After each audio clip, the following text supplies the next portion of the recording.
Alors ça fait maintenant presque 48 heures que vous êtes en salle d'attente, ce qui arrive souvent effectivement dans notre région. En plus, vous avez certainement, à défaut du Covid, puisque un des intervenants hier, enfin pas intervenant, mais auditeur avait le Covid, et vous avez en plus attrapé un rhume cet après-midi. Donc, comment vous retenir dans cette salle? Ça va être compliqué.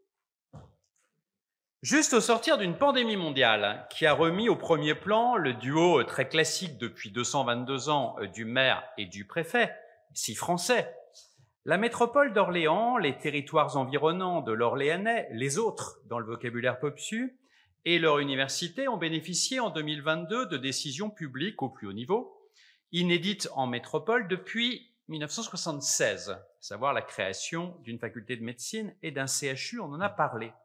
Au moment, mais c'est un hasard, peut-être, où l'équipe orléanaise de Popsu entamait la dernière phase de son travail de recherche-action sur la métropole et les autres, centrée sur la santé, à la fois l'accès à l'offre de soins et les déterminants de la santé. Nous avons souhaité, par ce colloque, avec mes chers amis organisateurs, élargir la réflexion aux autres intercommunalités, pas simplement les métropoles donc, grâce à une large comparaison des initiatives prises depuis les hygiénistes du XIXe siècle jusqu'à l'actuelle métropole si particulière, ou vraie métropole, diront certains, de Lyon, en passant par les hôpitaux de proximité ou locaux, ou etc., et les EPCI ruraux. Concetta Penuto, hier, qui anime le nouvel axe de la MSH Val-de-Loire, la santé dans tous ses états, ça aurait pu être le titre de notre colloque finalement, nous a transportés chez nos voisins manceaux, ville de province, Le Mans, très comparable à Orléans, au point que les spécialistes de la faculté de lettres et les spécialistes d'Anatole France se disputent encore pour savoir si l'orme du Mail se déroule à Orléans ou au Mans. Ce n'est pas une blague, c'est évidemment une réalité. L'hygiéniste Lebrun a porté son attention sur la topographie de la ville, sur l'environnement, la population dans un but préventif, avec un accent mis, à la suite d'Hippocrate, sur les airs, les eaux, les lieux. C'est magnifique. Mais aussi la végétation, les animaux. Bref, en une sorte de formidable anticipation de One Health. L'étude des fontaines, des puits, des prisons, des boucheries. La surpopulation carcérale pourrait d'ailleurs faire un lien entre prison et boucherie. Les cimetières, les hôpitaux, lieux de compassion et de charité, comme elle nous l'a rappelé, d'accueil des enfants abandonnés et des aliénés. Et lié bien sûr à cette vague néo-hippocratique des travaux d'enquête lancés par les intendants puis par les préfets face aux épizooties pour scruter les comportements sociaux, les mœurs, l'alimentation, la démographie. Bref, ce qu'on appelle une approche globale. Je vais plus vite. Ce travail pionnier amène Lebrun à un regard critique sur l'administration des hôpitaux, déjà, appelant à fonder l'organisation du soin, et vous allez voir comme c'est moderne, sur le respect du travail des soignants, sur l'attention aux conditions de vie des patients, en prenant en compte l'ensemble des paramètres. Avec une telle entrée en matière, les approches impressionnistes ont eu tout loisir de se déployer, et même en dehors du musée des Beaux-Arts d'Orléans, en évitant la tentation que l'hôpital ne se moque de la charité dont on a rappelé qu'il était issu. Hôpital, vous avez dit hôpital, pour dire autrement l'homme malade du système de santé publique français, comme l'université est le parent pauvre de l'enseignement supérieur français. Bref, la cousine bête et le cousin ponce de notre cher Balzac, avant d'évoquer sans doute les muses du département, puisque oui, nous avons tout de même parlé du département. Comme chacun le sait, la muse du département, c'est Issoudun. Paix à André Léniel. Ce département, qui est une sorte de Lazare de la loi NOTRe, on l'avait enterré, il est ressorti. Pas André Léniel, le département. Mathieu Touzaï-Divina use d'une autre métaphore, affirmant, et j'adore la formule, que l'hôpital de proximité est à la santé ce que la pédagogie est à l'université, un idéal et parfois un label, sinon un mythe plus qu'une réalité, un label performatif. On connaît le balancement des services publics français classiques entre exigence d'expertise et de technicité de pointe et le Graal de la proximité. Proximité de la justice, proximité de la police, proximité donc de la médecine. C'est un signe du mouvement d'étatisation et de nationalisation du service public.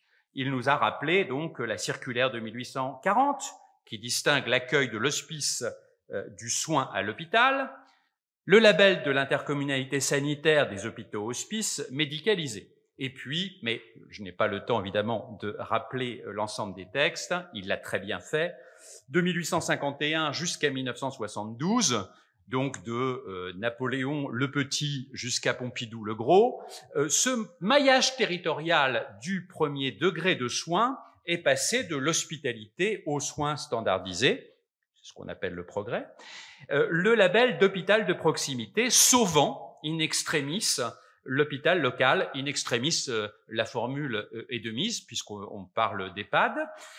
Premier niveau de gradation des soins fédérant les acteurs du territoire, pivot intercommunal d'une responsabilité partagée.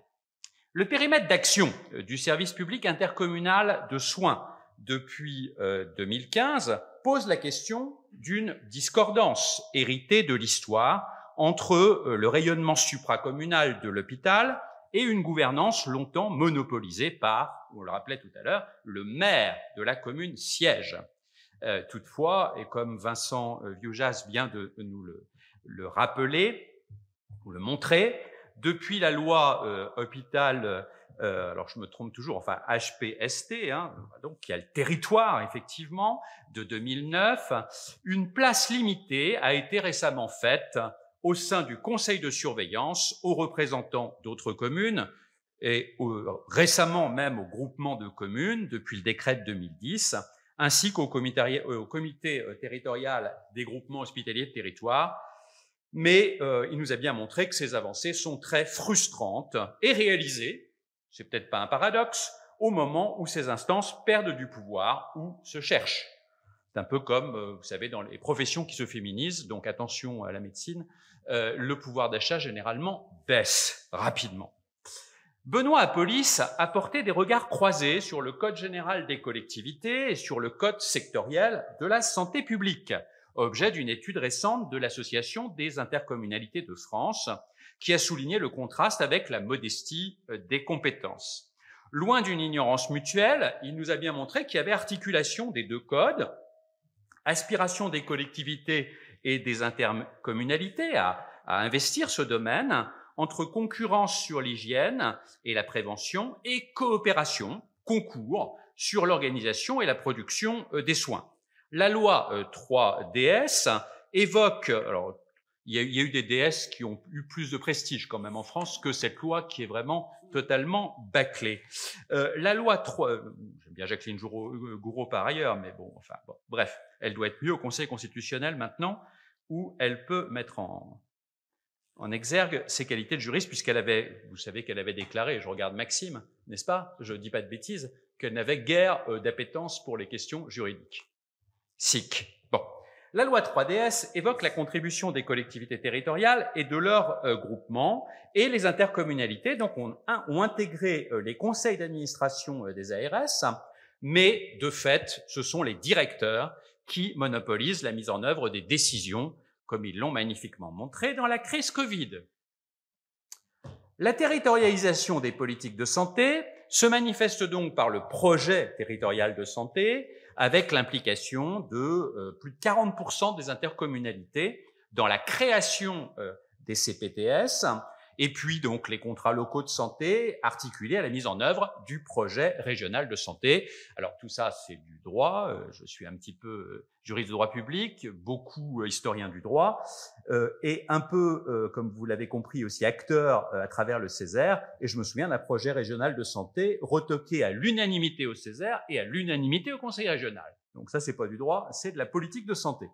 Quand les projets sont nuls, parfois, il faut voter contre. Le financement de services de santé est plébiscité par les groupements pour maintenir des professionnels dans les zones carencées, des maisons de santé, au centre de santé. Et au-delà des pouvoirs de police du maire et de la fameuse loi très importante, d'ailleurs on aurait pu, j'aurais été heureux de le faire, je le ferai peut-être pour les actes, d'étudier la loi de 1902, qui est extrêmement importante, qui est une étape très importante et qui a été citée donc, qui impose les bureaux municipaux d'hygiène. Il y a désormais la possibilité intercommunale qui est confortée par, et on l'a rappelé, le rejet du déféré du préfet du Haut-Rhin, qui montre bien que l'offre de soins ne relève pas uniquement du développement économique. Stéphane Rican et Guillaume Chevillard ont poursuivi cette réflexion sur l'accompagnement des intercommunalités dans les questions de santé.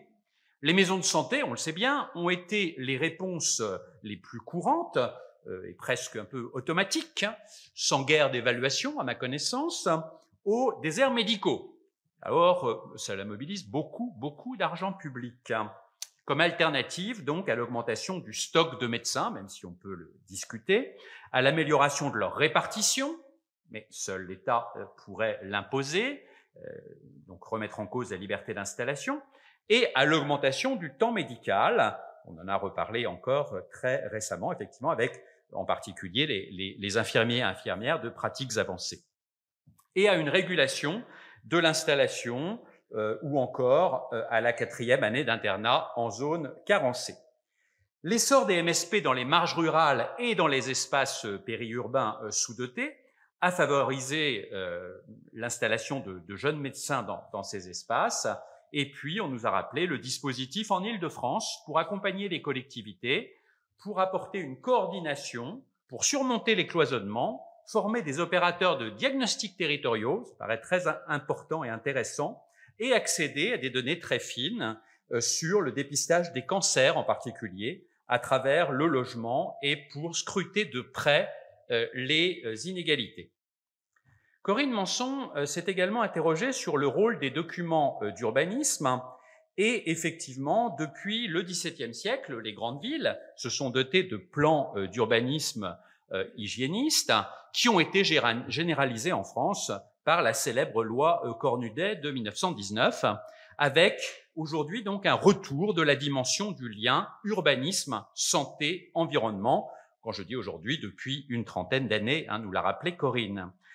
Les pratiques d'aménagement donc amènent une promotion de la santé bien-être, donc santé au sens large. Beaucoup d'intervenants ont insisté à juste titre là-dessus, dans un contexte de développement durable, santé au environnement au cœur des territoires, avec pour outils les plus adaptés les PLUI et une manière de penser la ville avec l'impact de la santé et les déterminants de la santé, l'habitat, le logement, la qualité de l'air, de l'eau, les risques également.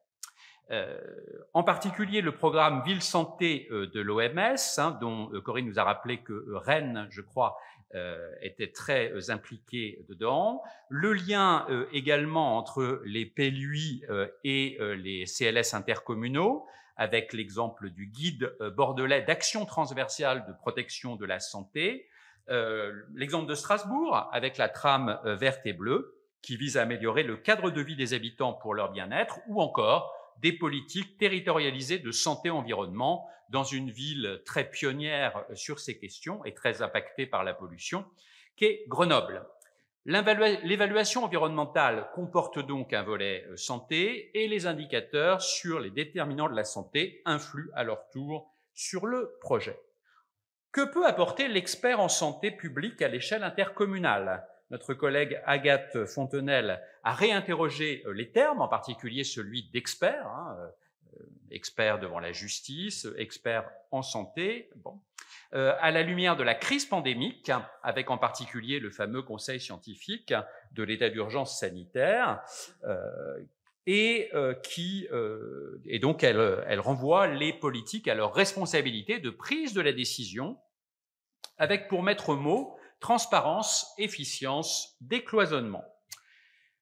L'approche des actions intercommunales par les politiques a offert à notre ami Fouadé Dazi l'opportunité d'aborder la médecine de prévention à travers les obligations des employeurs et l'instrument du service de médecine préventive accessible aux agents intercommunaux, avec pour mission d'éviter toute altération de l'état de santé et d'éviter également les risques de contagion.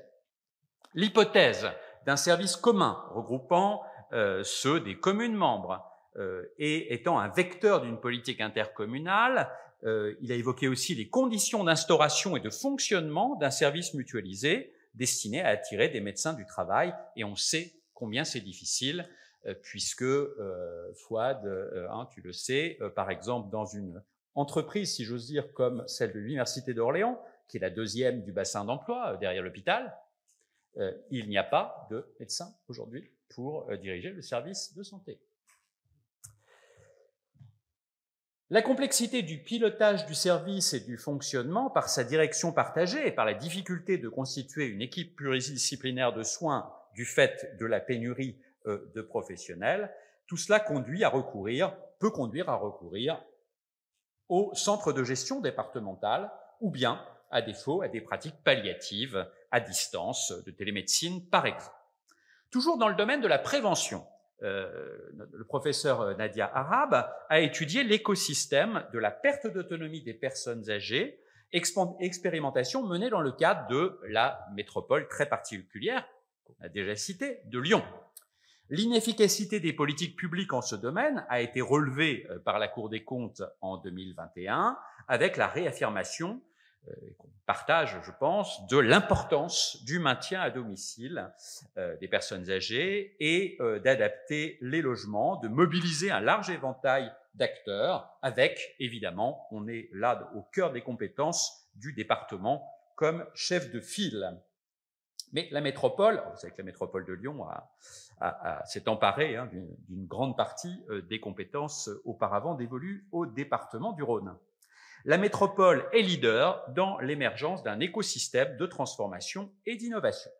Nos collègues Corinne Rochette et Milan Chaz inscrivent leurs travaux pluridisciplinaires dans l'axe sport-santé, très important, pour dégager une méthode de diagnostic territorial sur la sédentarité, de la périnatalité jusqu'aux aînés. Co-construire des connaissances en santé publique à partir de l'ensemble des politiques publiques en une approche par les outils de gestion. Voilà l'ambition. L'activité physique est envisagée comme thérapeutique non médicamenteuse, alors que, ils nous l'ont rappelé, la sédentarité, et nous en sommes victimes depuis 2 jours, la sédentarité excessive touche 70% des adultes et 90% des enfants. Heureusement, nous n'avions pas d'enfants ici, même si nous étions sous le haut patronage de Monseigneur Dupanloup. D'où l'articulation avec le projet alimentaire, le plan de déplacement, le projet éducatif, pour fournir aux élus des données, base du diagnostic, levier de la promotion de l'activité physique. Effectivement, la qualité de vie apparaît désormais comme l'objectif principal des planifications urbaines, remplaçant la fameuse attractivité. L'exemple d'Orléans Métropole a été passé au crible par Émilie Charpentier et Sylvain Dournel, à partir de la définition de la santé reprise de l'OMS, puis avec la charte d'Ottawa de 1986, on se rapproche du concept de qualité de vie, du besoin de mieux-être dans le logement, la mobilité, la sécurité, la cohésion sociale, les espaces verts, l'environnement, l'esthétique paysagère. Non, je ne cite pas les compétences du premier maire adjoint d'Orléans dont je vais bientôt parler. Quoique, l'inscription du Val-de-Loire au patrimoine mondial de l'UNESCO a influé sur le projet Loire Trame Verte avec une volonté de renouer avec le passé portuaire des villes de Loire, de valoriser une nature de proximité. Le SCOT a anticipé sur la résilience du territoire et sur la protection de la biodiversité en 2019. Et si le risque inondation est bien pris en compte, nous ont rappelé Émilie et Sylvain, en revanche, c'est bien trop peu le cas pour les épisodes météo extrêmes, comme on en a connu encore cet été, à l'inverse, par exemple, des documents d'urbanisme de notre voisine ligérienne Nantes, voisine un peu plus loin. En ce qui concerne les techniques de gouvernance, Sandrine Queuil et Pauline Dubois ont analysé les effets de la santé sur la gouvernance des intercommunalités, particulièrement sur le mode de gouvernance des contrats locaux de santé, à partir de l'étude du cas de Pau-Béarn-Pyrénées chère au cœur de mon ami Franck, et au mien bien sûr. Elles ont étudié le phénomène de territorialisation des politiques de santé depuis les ARS, les projets territoriaux, puis les CPTS. Tout cela s'inscrit dans une vision large, sociale de la santé, de l'accès aux soins jusqu'à l'environnement. Les attentes ont été renforcées, bien sûr, par la crise Covid, d'où une multiplication des dispositifs et des structures pour favoriser l'accès aux soins, coordonner les interventions avec pour thématique la confiance, vous allez voir, c'est très beau, la confiance, la justice, à travers la démocratie sanitaire de proximité, et la solidarité, à travers la vulnérabilité, l'autonomie et l'intergénérationnel. Je passe sur la construction, très intéressante, mais vous le retrouverez dans les actes, des contrats locaux de santé, à travers en particulier l'étagement, bilan, diagnostic territorial, identification des problématiques de terrain, et puis les axes qui sont ensuite définis. Mon ami Julien Thomas a interrogé les contrats de réciprocité, la maturité des collectivités dans leurs outils et dans leurs politiques. En effet, depuis 2014, ces contrats viennent rassurer la ruralité à travers les contrats ville-campagne de mars 2015, à travers un comité ministériel, et une idée de mise en réseau pour assurer l'accès aux services et le développement des campagnes au départ, puis des territoires ruraux. Immédiatement associée à l'hôpital, dès le début, et à l'accès aux soins, cette formule, un peu redondante, puisque le contrat par définition est réciproque, politique et non juridique, souligne bien qu'il y a un problème et peut-être un principe aussi de liberté vis-à-vis de l'État et de sa tutelle. Donc cette méthode d'expérimentation peut être intéressante, mais a très vite, nous a dit Julien, montré ses limites, en particulier avec l'exemple pourtant pionnier de la Convention de Brest Métropole avec le pays de Centre-Ouest Bretagne. Christophe Allo, Laura Carmouze et Corinne Rochette ont évoqué le marketing territorial des intercommunalités à partir de leur chaire et de leur think tank sur la thématique de la santé. Après l'effet culture de Bilbao, Guggenheim, reproduit avec Metz Pompidou et Louvre-Lens, la santé, à travers la qualité de la vie, peut-elle prendre le relais comme levier d'attractivité du territoire? Faire rester les habitants et les investisseurs, y compris dans des départements très ruraux comme le Cantal ou la Lozère. Les critères d'attractivité résidentielle, de cadre de vie nature, de qualité de l'air ont pris beaucoup d'importance. Je résume puisque le temps passe très vite. Deux exemples très intéressants nous ont été montrés. Celui de Gand, capitale végétarienne, positionnée sur les enjeux d'alimentation dans une perspective One Health,